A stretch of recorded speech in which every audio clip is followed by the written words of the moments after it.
हे माझ्या घरचे ऑर्गॅनिक चिकू आहेत, जे मी आता तोडून आणलेले आहे. काही मोठे झालेले होते, ते मी दाखवायसाठी आणलेले आहेत.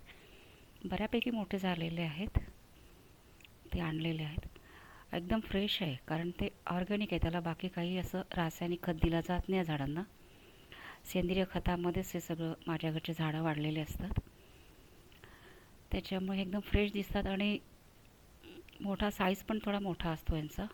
पण याच्यापेक्षा एक मोठा आकारातला चिक्कू येतो, तो गोल साईजमध्ये असतो.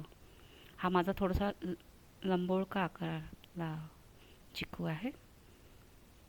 थोडा मी जळून दाखवते आहे ना. कसा वाटला व्हिडिओ?